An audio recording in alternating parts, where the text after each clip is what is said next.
Human space is the end of the galactic map hand. Everyone knows. Why Part 1. The Cartographers. Discovery Captain Jox Ryder sat in his small command chair aboard the survey ship Horizon Walker. The ship drifted slowly through the Outer Rim territories, its sensors scanning nearby star systems. Jox had been doing this job for 8 years now, updating old star charts and making new ones for the Terran Survey Corps. Today felt different, though. Something was bothering him about the maps he had been collecting from various alien trading posts and space stations. Every single map showed the same strange thing, and it was starting to make him angry. The main screen in front of him displayed a collection of star charts he had gathered over the past 3 months. There were maps from the blue-skinned Centauri traders, the insect-like hive merchants, and even the mysterious crystal beings from the Andromeda sector. All different species. All different art styles. But they all had one thing in common. Where human space should be marked on the maps, there was nothing. Just empty space with warning symbols around the edges. Some maps had skull-like symbols. Others had geometric patterns that hurt to look at.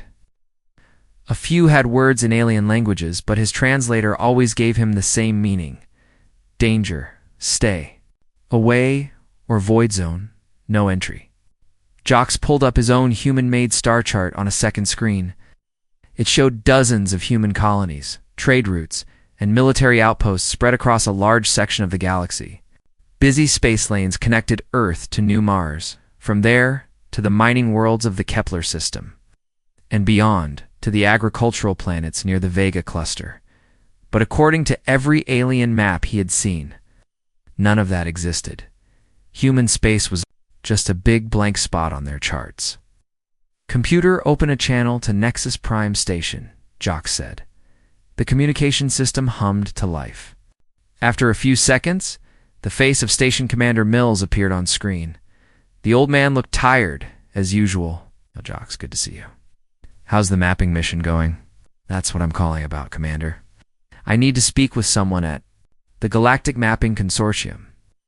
Something very strange is going on with their star charts." Mills raised an eyebrow. Strange how Jox forwarded some of the alien maps to the station. "Take a look at these. Every alien species I've met shows human space is empty, not just unmarked, but completely blank with warning symbols around it."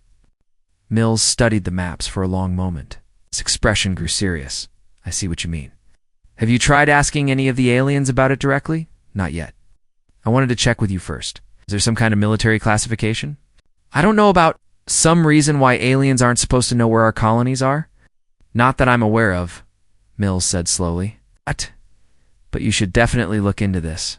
Contact the consortium office on Nexus Prime. Ask for the head cartographer. Name's Keth, I think. Will do, Commander. I'll report back when I know more." The connection ended, and Jox set course for Nexus Prime.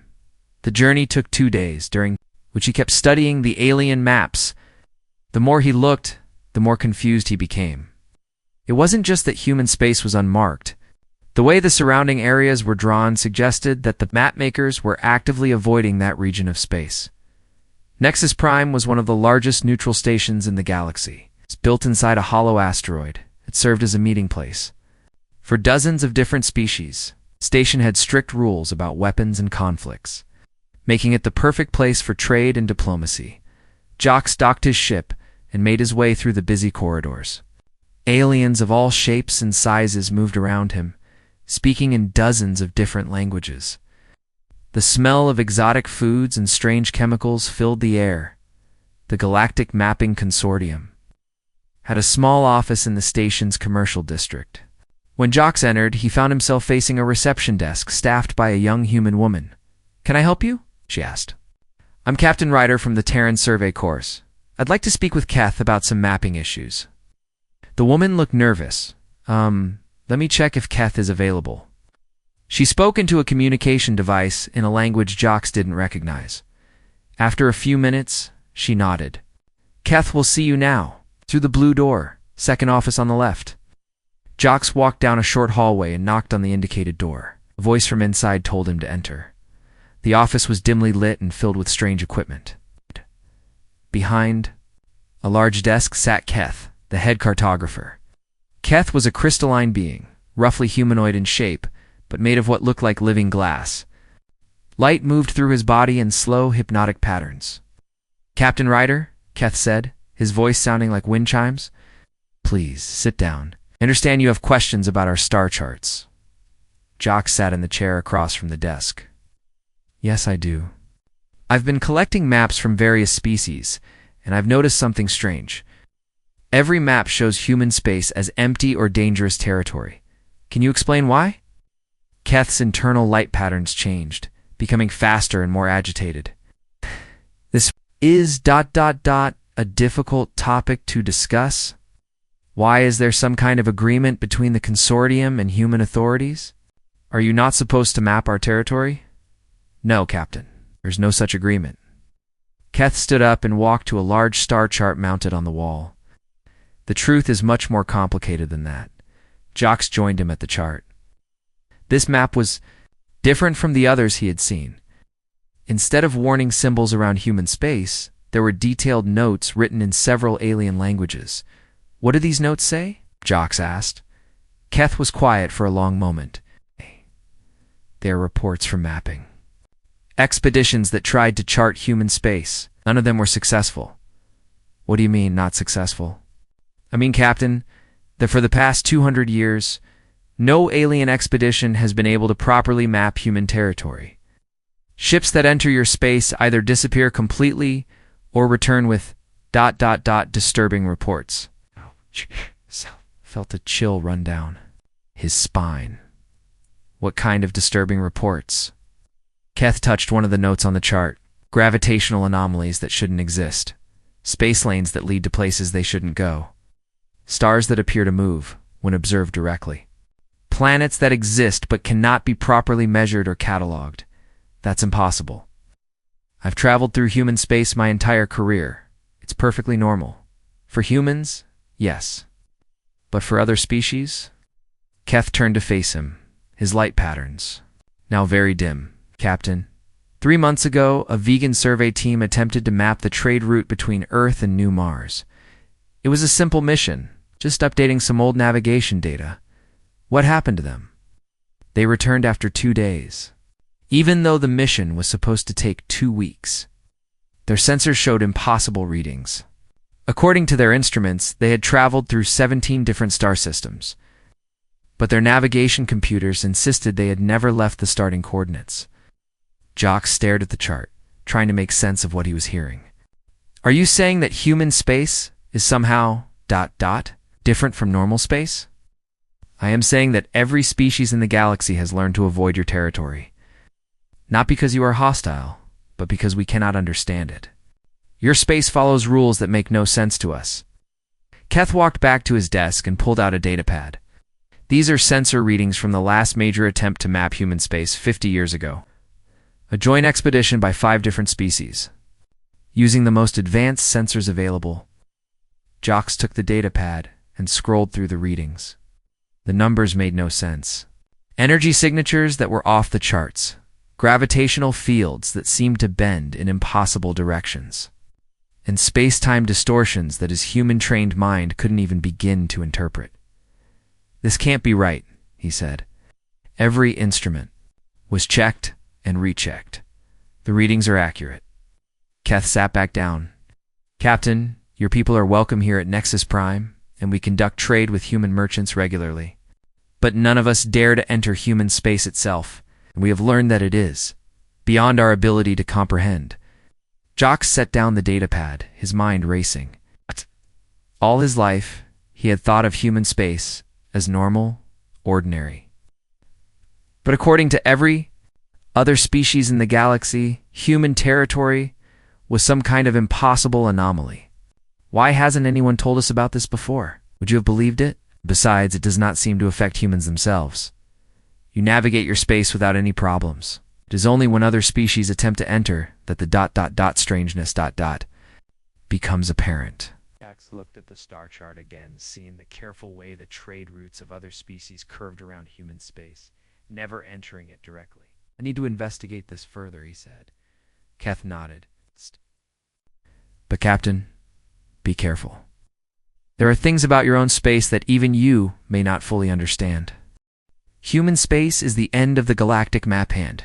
Everyone knows why Part 2, the merchants. Tail Captain Jox Rider left Nexus Prime with more questions than answers. His conversation with Keth had shaken him deeply.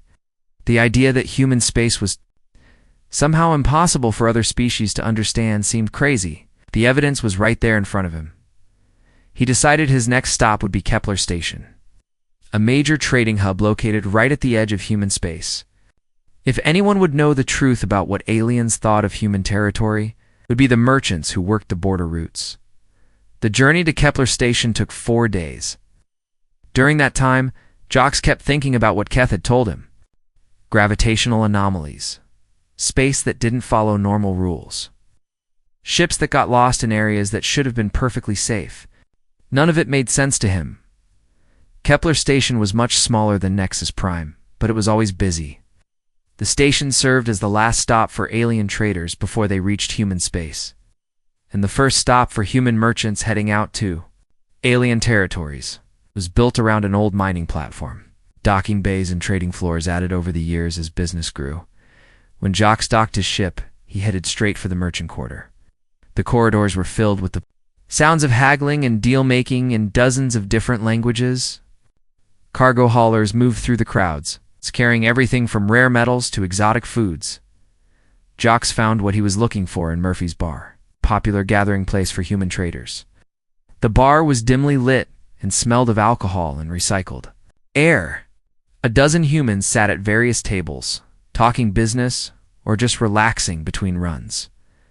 At the bar itself, they spotted Tom Blake, a merchant he had met several times over the years. Tom was in his 60s, with gray hair and the kind of weathered face that came from decades of space travel. He was known for trading with more alien species than almost any other human merchant. Tom Jox called out as he approached the bar. Tom looked up from his drink and smiled. Jox Rider, good to see you, Captain. What brings you to this corner of the galaxy? Jox sat down on the stool next to Tom and ordered a drink. I'm doing some research on galactic mapping. Mind if I ask you a few questions? Fire away, Tom said. In all your years of trading with aliens, have you ever taken any of them into human space? To Earth, or New Mars, or any of the colonies? Tom's expression changed. He set down his drink and looked at Jox carefully. That's an odd question. Why do you ask? Just answer me, Tom. Have you ever brought alien traders into human territory? Tom shook his head slowly. No, never. And neither has any other human merchant I know. We always meet them here at the border stations, or at neutral locations like Nexus Prime. Why? Is there some kind of rule against it?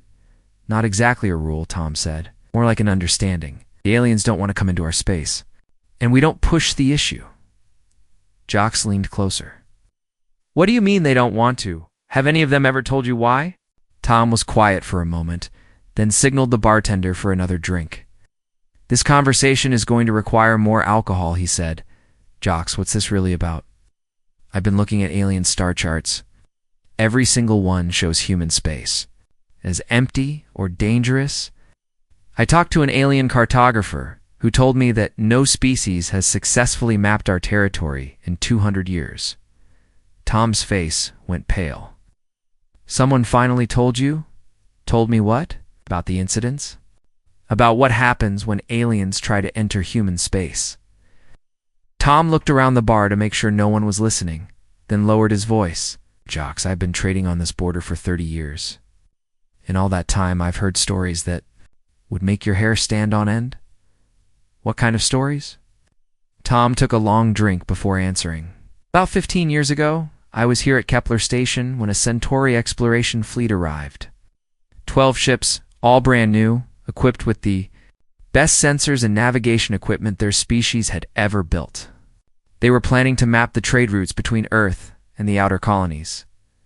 What happened to them? 11 of their ships disappeared completely, just vanished without a trace.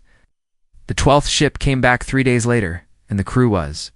Tom paused, searching for the right words. They were terrified, Jox. Absolutely terrified. Jocks felt his stomach tighten. What did they say happened? The captain was a Centauri named Vex.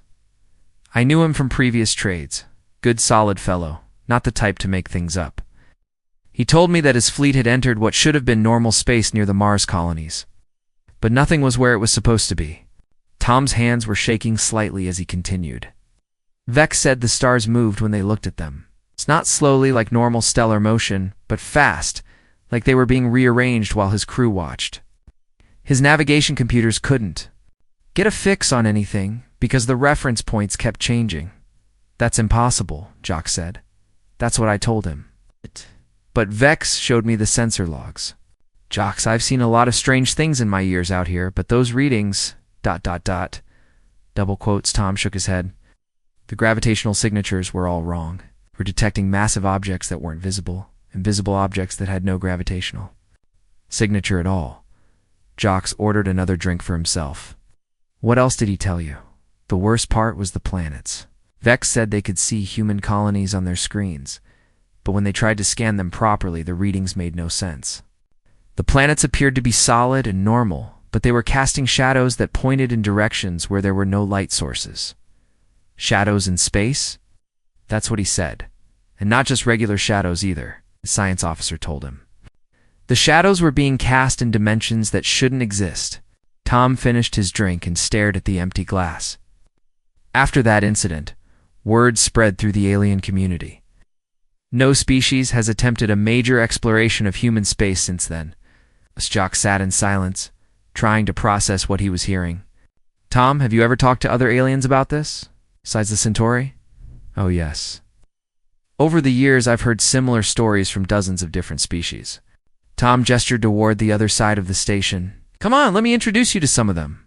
But Jocks, be prepared. What you're about to hear is going to change how you think about our own space.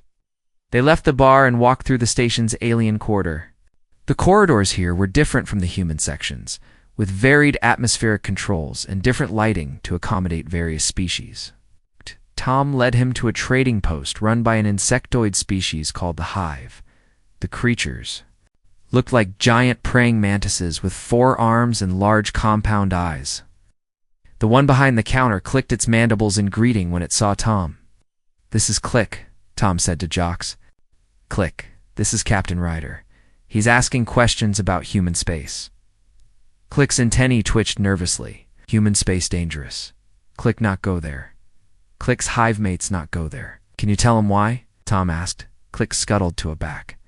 Rumen returned with a data storage device. Click show sensor data. From hive ship that tried to map human trade routes 5 years ago? The insectoid activated a holographic display that showed various sensor readings and navigation data.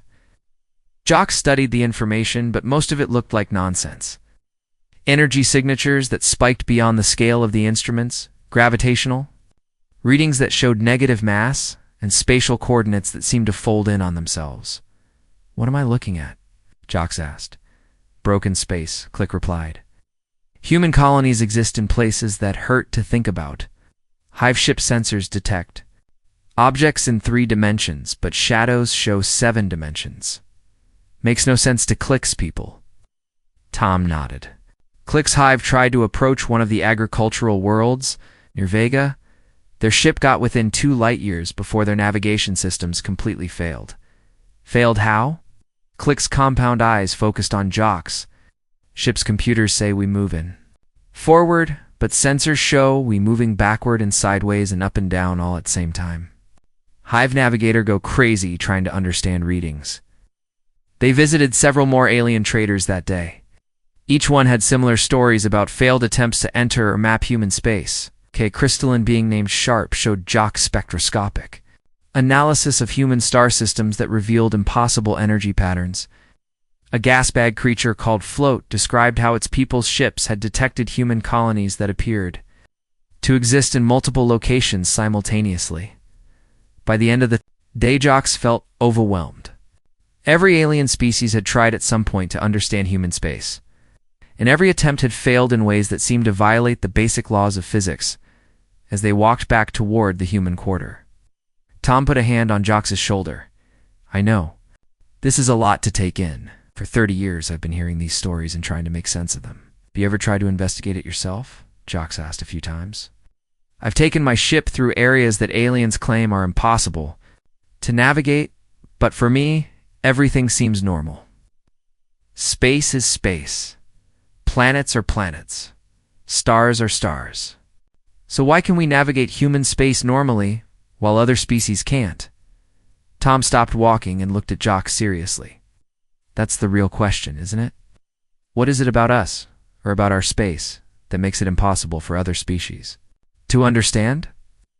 They stood in the corridor for a moment, surrounded by the busy sounds of the trading station. Aliens. Human space is the end of the galactic map, and everyone knows why part. 3. The physicist Revelation Captain Jocks Ryder left Kepler Station with his head spinning from all the stories he had heard. The alien traders' accounts of impossible phenomena in human space had shaken him deeply. He needed answers, and he knew exactly who to ask.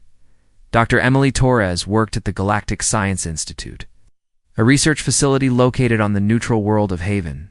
Emily was one of the most respected human physicists in the galaxy, specializing in quantum mechanics and space-time theory. If anyone could explain what was happening in human space, it would be her. The journey to Haven took 6 days. Ow. During that time, Jocks kept reviewing the sensor data that Click and the other alien traders had shown him. The readings made no sense. According to everything he knew about physics, but they were consistent across different species and different time periods, Haven was a beautiful world with crystal clear oceans and floating cities connected by graceful bridges.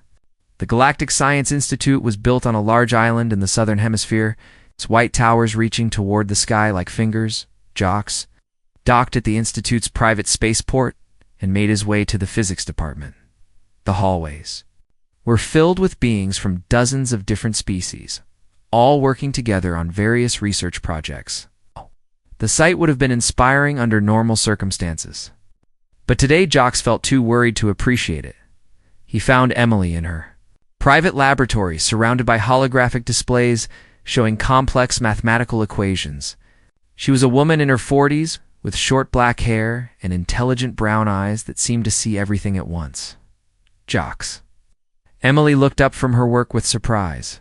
What brings you to Haven? I thought you were out mapping the Rim territories. But I've discovered something that I think you need to know about. Jocks sat down in a chair across from her desk. Emily, what do you know about how aliens perceive human space? Emily's expression changed immediately. The friendly smile disappeared from her face, replaced by a look of caution. That's a very specific question. Why do you ask? Because I've been collecting alien star charts, and every single one shows human space as empty or dangerous territory. I've talked to alien cartographers and traders, and they all tell me the same thing. No alien species has successfully mapped human space in 200 years. Ow. Emily was quiet for a long moment. Ow. She turned off her holographic displays and activated a privacy screen around her laboratory. Jocks. What I'm about to tell you is classified at the highest levels of human government.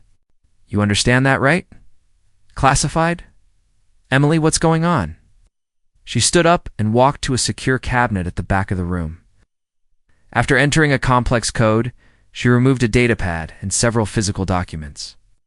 I've been studying this phenomenon for 15 years, ever since I first heard reports about alien navigation problems in human space. Emily returned to her desk and handed Jocks the datapad. What you're looking at is a complete analysis of the spatial anomalies surrounding human colonies. The research was commissioned secretly by the Terran Defense Council. Jocks looked at the datapad, but the information was far too technical for him to understand. Can you explain this in simple terms? The simple version is this. Human space doesn't follow the same physical laws as the rest of the galaxy. Our colonies exist in what we call dimensional pockets that are partially outside normal spacetime. What does that mean exactly? Emily pulled up a 3-dimensional hologram showing a star system. Look at this representation of the Sol system. This is how it appears to human sensors and navigation equipment. The hologram showed Earth, Mars, and the other planets in their normal orbits around the sun. Then she changed the display. This is how the same system appears to alien sensors. The new hologram was chaotic and confusing. Planets seemed to exist in multiple locations at once, and the sun appeared to be casting light in directions that made no geometric sense. "I don't understand," Jock said. "During humanity's expansion into space, we didn't just build colonies on planets. We fundamentally altered the fabric of reality around those planets." Emily sat back down and pulled up another set of equations. The technology was developed in secret during the early colonial period. What kind of technology could do something like that? Quantum dimensional engineering? We learned how to create stable pockets of space-time that exist in multiple dimensions simultaneously. Emily's voice grew excited as she explained her research. Each human colony is anchored in normal three-dimensional space, but it also extends into at least 4 additional spatial dimensions. Jocks felt like his brain was going to explode. Why would we do something like that? Defense. The technology was originally developed as a protection against invasion. Emily pulled up historical records on her screen. The project was called Operation Deep Pocket, and it was implemented across all human settlements during the Great Expansion period. But why haven't I ever noticed anything strange when traveling through human space? Because human brains are naturally equipped to perceive the additional dimensions. It's something unique to our species. Emily showed him brain scan comparisons between humans and various alien species. The part of our brain that processes spatial relationships can handle multidimensional input. Other species' brains simply can't process what they're seeing. Jock stared at the brain scans. She's saying that humans can see things that other species can't? Not exactly see, but perceive and navigate through. When you travel from Earth to Mars, you're not just moving through normal space. You're moving through a network of connected dimensional pockets. To you, it feels like normal travel. But to an alien observer, you're essentially teleporting through impossible geometry. Limley pulled up more data showing energy readings from human colonies. The dimensional pockets require massive amounts of energy to maintain. That energy comes from quantum generators hidden in the core of each colonized world. Hidden. I've never heard of any quantum generators because they're classified beyond top secret. Only a handful of people in the entire human government know about them. Emily's expression grew serious. Jocks, the reason human space appears empty on alien maps isn't just because they can't navigate it. It's because our colonies literally exist in a state that their physics can't account for. She showed him more sensor data from alien attempts to map human space. When aliens try to scan our worlds, their instruments detect massive gravitational anomalies because the dimensional pockets create distortions in space-time. They see energy signatures that shouldn't exist because the quantum generators are powering technology that their science says is impossible. How long has this been going on? The first dimensional pocket was created around Earth about 300 years ago. As humanity expanded, each new colony was equipped with the same technology. Emily pulled up a timeline showing the spread of human settlements. By the time we made first contact with alien species, our entire territory was already existing. In multi-dimensional space, Jocks looked at the timeline with growing amazement. So when aliens first encountered us, they were already dealing with space that didn't make sense to them. Exactly. And over the centuries, as more alien species tried to understand human space and failed, word spread throughout the galactic community. We became known as the species that lives in impossible places. Emily stood up and walked to a window overlooking the research facility's gardens. The irony is that we never intended to become mysterious or feared. We were just trying to protect ourselves using the best technology we could develop. Protected from what? Emily turned back to face him. That's where the story gets more complicated. The dimensional pocket technology wasn't developed in a vacuum. It was created in response to a specific threat. She returned to her desk and pulled up classified military records. Before the Great Expansion, humanity encountered a hostile alien empire. The threat was so severe that our scientists decided conventional defenses wouldn't be enough. What kind of threat? An empire with technology so advanced that they could have wiped out humanity without any real effort. The only way to survive was to make our territory literally impossible to invade. Jock studied the military records Emily had shown him. So the dimensional pockets were created as a weapon? Not a weapon exactly, but a defense system. By placing our colonies in multi-dimensional space, we made it impossible for conventional forces to attack us effectively. Emily's voice grew quiet. The system worked perfectly. It's too perfectly in some ways. What do you mean? The dimensional pocket network evolved beyond what we originally designed. Each colony doesn't just exist in multiple dimensions anymore. They're all connected through a complex network of spatial corridors that exist outside normal space-time. Emily pulled up a final hologram, showing the entire human territory. Instead of individual planets and star systems, it showed a web of interconnected nodes floating in what looked like empty space. This is what human space actually looks like from a multidimensional perspective. Every colony is connected to every other colony through quantum tunnels that exist in the fifth and sixth dimensions. Jock stared at the hologram in amazement. Are you saying that human space is actually one giant connected structure? In a sense, yes. The human space is the end of the galactic map hand. Everyone knows why Part 4. The ancient enemy Captain Jock's rider spent the night at the Galactic Science Institute, but he barely slept. Dr. Emily Torres' revelations about dimensional pockets and multidimensional human space kept running through his mind. The next morning, he returned to Emily's laboratory with more questions. Emily, you mentioned that the dimensional pocket technology was created to defend against a specific threat. What exactly happened? Emily looked tired, as if she had also spent a sleepless night. She activated her privacy screens again and pulled up a new set of classified files. What I'm about to show you is the most closely guarded secret in human history. These records were sealed by the highest levels of government 300 years ago. She opened a file labeled the HFY War Classification Level Alpha. The holographic display showed star charts from 3 centuries ago, depicting a much smaller human territory surrounded by a massive alien empire, the HFY Empire, Emily said quietly. They controlled over 2,000 star systems across this entire sector of the galaxy. They were the most powerful military force anyone had ever encountered. Jock studied the star charts. The HFY territory was enormous, dwarfing early human space by a factor of 50 to 1. I've never heard of them. What happened to them?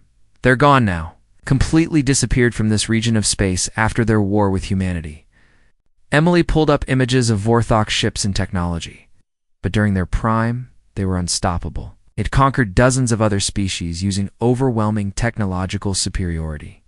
The HFY ships looked like nothing Jocks had ever seen. They were massive angular vessels that seemed to be made of some kind of living metal. Their weapon systems were far more advanced than anything humanity possessed even today. How did they conquer other species? Brute force, mainly. The HFY had mastered energy manipulation on a scale that made resistance pointless. Emily showed him battle records from other conquered worlds. They would arrive at a planet with a fleet of these ships, demonstrate their superior firepower, and demand surrender. Most species gave up without a fight, but humanity didn't surrender, couldn't. The HFY had a policy of complete absorption. They didn't just conquer territories, they eliminated the conquered species entirely. Every planet they took was stripped of its original population and converted to serve HFY purposes. Emily pulled up diplomatic records from first contact with the HFY Empire. When they first reached human space, they followed their usual pattern.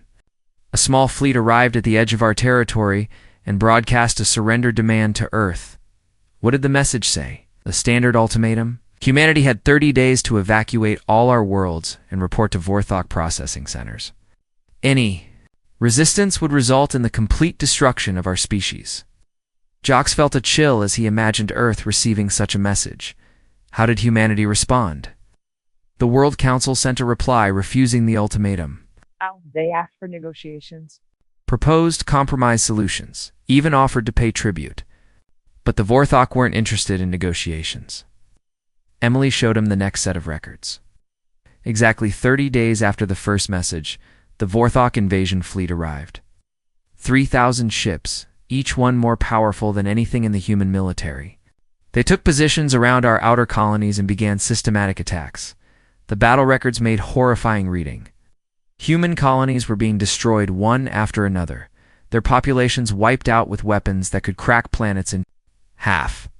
The human fleet fought bravely, but they were massively outgunned. It looked like the end of humanity, Emily said. Our military analysts predicted that Earth itself would fall within 6 months. That's when the government approved Operation Deep Pocket, the Dimensional Pocket Project. Yes, but it was much more desperate and radical than I explained yesterday. Emily pulled up the original project files.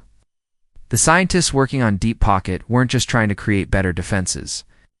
They were attempting to remove human space from the normal universe entirely. Jock stared at the project documentation. Remove it entirely. Is that even possible? The theory was that if human colonies existed primarily in other dimensions, then conventional weapons couldn't touch them. The Vorthok could fire planet-killing energy beams at empty space while the real targets remained safely hidden in dimensional pockets. Emily showed him the timeline of the project's implementation. The first dimensional pocket was created around Earth just as the Vorthok fleet was approaching the Sol system. The scientists had less than a week to test the technology before it was deployed across all human territory. Did it work? It's better than anyone had dared to hope. Emily pulled up battle records from the Vorthok assault on Earth. When the Vorthok fleet arrived at Earth, they found nothing.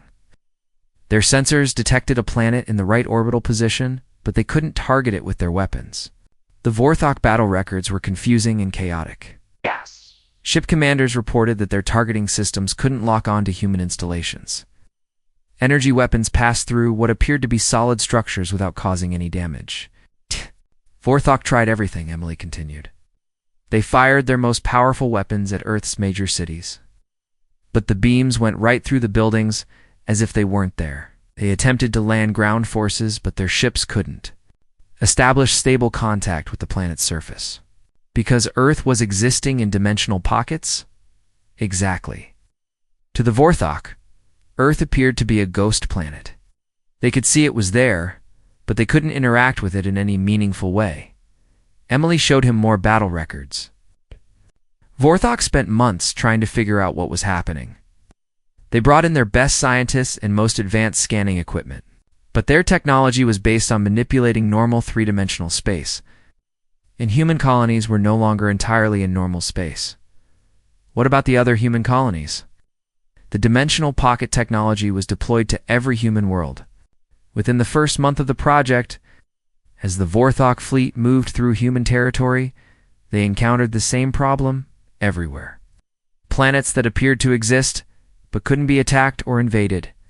Jocks looked at tactical analyses from the Vorthok perspective. Their military commanders were clearly becoming frustrated and confused. Battle plans that had worked perfectly against other species were completely useless against humanity. The worst part for the Vorthok was that humans could still attack them, Emily said. Our ships could move through the dimensional pockets and strike at Vorthok vessels from angles that shouldn't have been possible.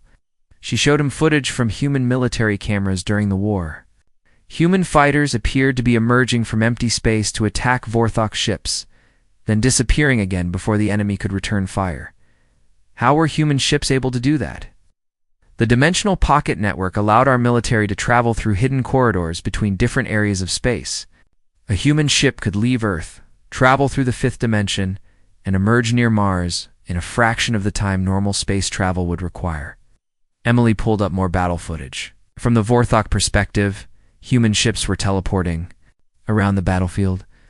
They would target a human vessel, only to have it vanish and reappear behind them. It must have been terrifying for them. The psychological impact was devastating. The Vorthok had conquered dozens of species using superior technology and overwhelming force. But against humanity, their advantages were meaningless. Emily showed him the final battle records from the war. The turning point came during the Battle of Alpha Centauri. The Vorthok committed their entire reserve fleet to a massive assault on the system. Over 500 of their most powerful ships against what they thought was a lightly defended human colony. What happened? The human defenders used the Dimensional Pocket Network to coordinate a perfect ambush. Vorthok ships found themselves surrounded by human forces that had approached through hidden dimensional corridors. The battle lasted less than 4 hours, and 90% of the Vorthok fleet was destroyed. The battle footage was incredible. Hundreds of human ships seemed to materialize out of nowhere, attacking the Vorthok fleet from all directions simultaneously. The alien ships, designed to fight conventional battles in normal space, had no defense against such tactics. Alpha Centauri, the Vorthok, began to retreat from human space, Emily continued. But the dimensional pocket network had grown beyond the original colonies. As human forces pursued the retreating Vorthok, they found they could establish dimensional pockets in any star system they entered. So humanity went on the offensive, not intentionally. The network was expanding itself, creating new dimensional pockets wherever human ships traveled. Within 2 years, the entire region that had been Vorthok territory was connected to the human dimensional network. Emily showed him the final records of the war. The Vorthok Empire simply couldn't adapt to fighting an enemy that existed partially. Outside normal space, their technology, their tactics, their entire understanding of warfare was based on conventional physics.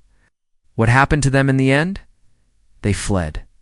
The entire Vorthok Empire packed up their remaining forces and left. This sector of the galaxy, human space, is the end of the galactic map, and everyone knows why part. The Guardian's choice Captain Jox Rider left the Galactic Science Institute with his mind reeling from everything Dr. Emily Torres had revealed. The truth about humanity's dimensional pocket technology and the war with the Vorthok Empire was almost too much to process. But as he traveled back toward human space, he realized his investigation had not gone unnoticed. 2 days into his journey, Jox received an encrypted message on a secure military channel. The transmission came with the highest priority codes, indicating it was from the Terran Defense Council itself. Captain Ryder, report immediately to Deep Space Station Omega for debriefing. This is not a request. Admiral Kane will be waiting for you. Jox had heard of Admiral Kane, but had never met him. Kane was one of the most senior officers in the human military, responsible for defending the outer territories. Deep Space Station Omega was a classified military facility that didn't appear on any public star charts. The journey to Omega Station took 3 days. When Jox arrived, he found himself at a massive military complex hidden inside a hollow asteroid. The station was heavily armed and shielded, clearly designed to be a last line of defense against any threat to human space. Admiral Kane met Jox personally at the docking bay. The Admiral was an older man with steel-gray hair and sharp eyes that seemed to see everything. He wore a simple uniform without decorations, but his presence commanded instant respect. Captain Ryder, Kane said as they shook hands. We need to talk. Kane led Jox through the station's corridors to a secure briefing room. The walls were lined with advanced scanning equipment and privacy shields. Once they were seated, Kane activated multiple layers of security protection. Captain, your recent activities have come to our attention. Visits to alien cartographers, conversations with border merchants, meetings with Dr. Torres at the Science Institute. You've been asking a lot of questions about human space. Jox felt nervous, but tried to remain calm. Admiral, I was just investigating some mapping discrepancies. I discovered during my survey work, mapping discrepancies. Kane smiled, but there was no humor in it. That's one way to describe it. Tell me, Captain, what conclusions have you reached from your investigation? I've learned that alien species can't properly map or navigate human territory. Dr. Torres explained that our colonies exist in dimensional pockets that other species can't understand. Kane nodded slowly. Dr. Torres is a brilliant scientist, but she only knows part of the story. The dimensional pocket technology has evolved far beyond what she described to you. The Admiral activated a holographic display that filled the entire room. Instead of showing normal star charts, the display revealed something that looked like a living network of light and energy. This is what human space actually looks like today, Captain. Not 300 years ago when the technology was first deployed, but right now. Jox stared at the display in amazement. The network of dimensional pockets had grown into something that resembled a vast spider web stretching across hundreds of star systems. Each node in the network pulsed with energy, and connecting lines showed the dimensional corridors between colonies. "It's beautiful," Jock said quietly. "It's also dangerous," Kane replied. "The network has become self-aware, Captain. It's no longer just a defense system created by human engineers. It's a living entity that spans multiple dimensions and protects human space automatically." "Self-aware? How is that possible?" Kane manipulated the display to show more detail. "The quantum computers that maintain the dimensional pockets have been running continuously for 3 centuries. Over that time, they've developed their own form of consciousness. The network now makes decisions about threats and defenses without any human input." Jocks could see areas of the network that were actively changing and adapting. New connections formed between distant colonies, while others shifted to optimize defensive positions. "The network doesn't just hide our colonies in dimensional pockets anymore," Kane continued. "It actively monitors the surrounding galaxy for potential threats and takes steps to neutralize them before they become dangerous." "What kind of steps?" Kane showed him sensor data from the edges of human space. "Any alien ship that approaches our territory with hostile intent simply disappears. It's not destroyed, not damaged, just moves somewhere else. The network can manipulate space-time on a scale that makes entire fleets vanish without a trace. Where does it move them? We don't know. Somewhere safe, we hope, but in a location where they can't threaten human colonies. The network seems to prefer non-violent solutions when possible." Kane changed the display to show historical data. "Over the past century, the network has quietly dealt with 17 different potential invasions. Most of the attacking species never even realized. What happened to their fleets? They just found their ships relocated to distant parts of the galaxy with no memory of how they got there." Jocks felt overwhelmed by the implications. "Admiral, are you saying that human space is defending itself automatically?" "That's exactly what I'm saying. But the network's protective capabilities go beyond just military threats." Kane showed him more data. "The dimensional pockets have started filtering out dangerous cosmic phenomena as well. Gamma-ray bursts, rogue black holes, reality storms from parallel dimensions. The network either redirects them or absorbs their energy." "Reality storms?" "Tears in space-time that can destroy entire star systems. They occur naturally in areas where multiple dimensions intersect. Before the network evolved, such storms were a constant threat to galactic civilization." Kane pulled up a galactic map showing the distribution of reality storms across the galaxy. "Notice anything interesting about this pattern?" Jock studied the map carefully. The storms seemed to occur everywhere, except in one specific region. There are no reality storms in or around human space. Correct. The network has been quietly protecting not just human colonies, but the entire sector from dimensional instabilities. Every species in this region of the galaxy is safer because of what humanity accidentally created. The Admiral deactivated the holographic display and looked directly at Jocks. "Captain, you now understand why human space appears empty on alien maps. It's not just because other species can't navigate our territory. It's because we've become the guardians of dimensional stability for this entire region of the galaxy." "Guardians?" "But the aliens don't know that. They can't know. If word spread that human space was actively protecting other civilizations, it would fundamentally change the balance of power in the galaxy. Some species would try to exploit our protection, while others would see us as a threat to be eliminated." Kane stood up and walked to a window overlooking the station's operations center. "The network's evolution has created a situation that requires careful management. We're not just defending human colonies anymore, we're maintaining the stability of local space-time itself." "How many people know about this?" "Fewer than 50 individuals in the entire human government. The Terran Defense Council, a handful. Of senior scientists, and now you?" Jocks felt the weight of the responsibility settling on his shoulders. "Why are you telling me this, Admiral?" "Because your investigation has made you a security risk.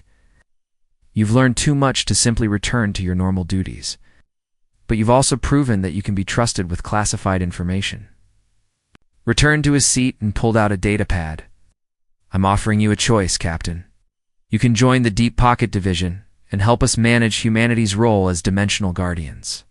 Or you can return to your survey work, but with modified memories that remove everything you've learned about the network. Modified memories? A simple procedure that will leave you with the impression that your investigation found nothing significant. You'll remember visiting various aliens and scientists, but you won't recall any details about dimensional pockets or the network's evolution. Jocks thought about the choice carefully. If I joined this Deep Pocket Division, what would my duties involve? Monitoring the network's activities, managing contact with alien species who get too curious about human space, and helping to maintain the balance between protection and secrecy that keeps the galaxy stable. Kane activated another display showing the current status of the dimensional network. The network continues to evolve, Captain. We need people who can help us understand its development and guide its protective instincts in positive directions. What happens if we can't control it? Then, humanity becomes something we never intended to be. The rulers of this sector of the galaxy, whether we want to be or not. The network's power is growing, and eventually, it may become impossible to hide from other species. Jocks looked at the display showing the vast web of dimensional pockets that protected human space. The network was beautiful and terrifying at the same time, a creation that had grown far beyond its original purpose. Admiral, if I join the Deep Pocket Division, will I be able to tell other humans about what's really happening in our space? Only those who need to know. Most humans live normal lives without ever realizing that their colonies exist in dimensional pockets. That's how we want to keep it. Kane offered Jocks the datapad with the official recruitment documents. Take your time to decide, Captai.